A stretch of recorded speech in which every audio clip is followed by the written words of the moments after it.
Hey, I'm Super Matt. Hey, I'm Super Blake.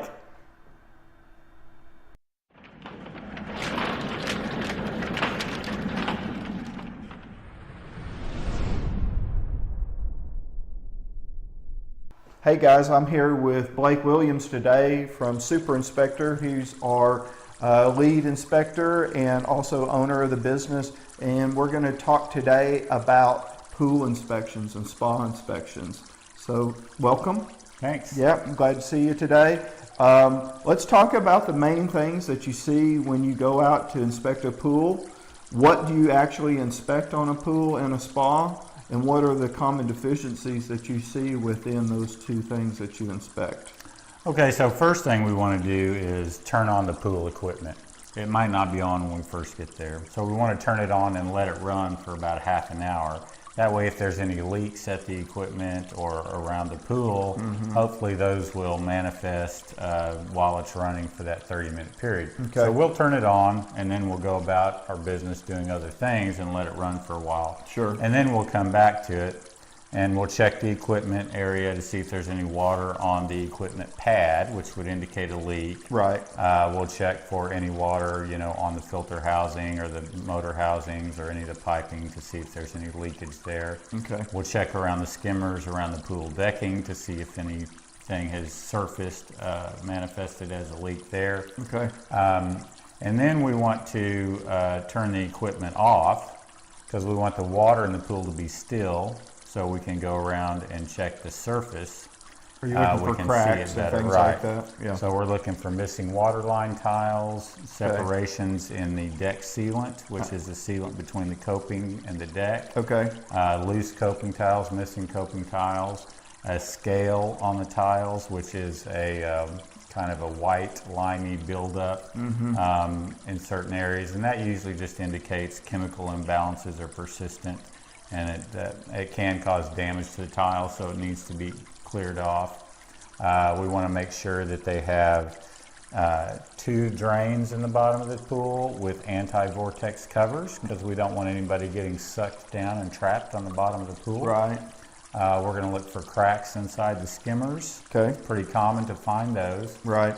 If they're above the water line, which most of them are, that's not a huge issue. But if they're down below the water line, then that results in leakage. Yeah. Can cause damage to the structure of the pool. Okay. We're going to make sure we have suction at the skimmers when the equipment's on. Right.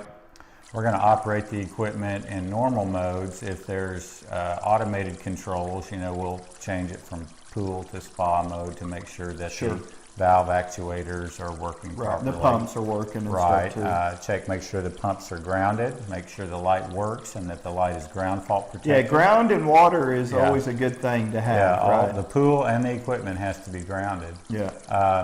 If there's a heater, we'll make sure the heater works. We'll open it up and look inside to see if there's any excessive rust in there. Right. And then we'll turn it on, make sure that it fires up. And you also use the thermal camera on that when it's running to take a picture, or take a picture of to see that it's hot and it's right. We just want to prove that it was working while we were there, so the thermal image camera shows that. It's hard to take a picture of a furnace working, just a still photograph. But the thermal will. But the thermal shows that it was 300 degrees or right. whatever. So that's and cool. A lot of times we have problems with lighting the heater because they don't get used very much. So there's so much air in the gas line.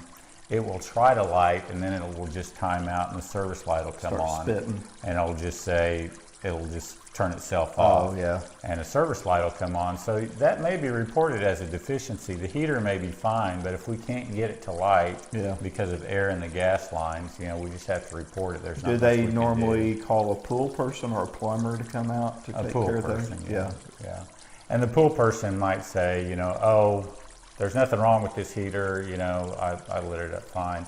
And that's okay. That doesn't mean the inspector did something wrong. It's just he couldn't get it to light because of air in the gas line. Right. So we try to report it that way. So do they burp the line? Is that what they do probably? You can, or you can just repeatedly sit there and try to reset it to where it tries to reactivate over and over. And sometimes that can take an extended period of time that the inspector doesn't have. Yeah, understood. Okay. Anything else that you see Well, we look at the fencing to make sure they have adequate safety fencing around the pool. Yeah, because most cities now require a fence around a pool with a gate that's lockable. Right, and there's there's standards for that. The Yeah. gates have to be self-closing and self-latching. They have to open outward. Right. The fencing should be 60 inches. The latches should be 54 inches high. There should be a barrier between the house and the pool, or an alarm on any doors going from the house out to the pool. Either one of those will satisfy. We also look at retainer walls that are close to the pool, because if they're failing, that can cause the pool to shift and cause damage to the structure of the pool. Yep. And again, just any visible indications of leaks anywhere. Sometimes I found a driveway behind the pool and water seeping up in the cracks of the driveway, and turned out it was coming from the pool. Exactly. So. Yeah, sure enough. All right. Well, hey, we appreciate the time, getting to know information about how you guys go out there and inspect the pools and what we actually do in our process. So if you have any questions, you can always reach us by this number here. Check us out on our Facebook page and like us. We appreciate that at Super Inspector. And then also our website has a lot of good information on it, and that is yoursuperinspector.com. We appreciate your time today. Thanks. Thanks.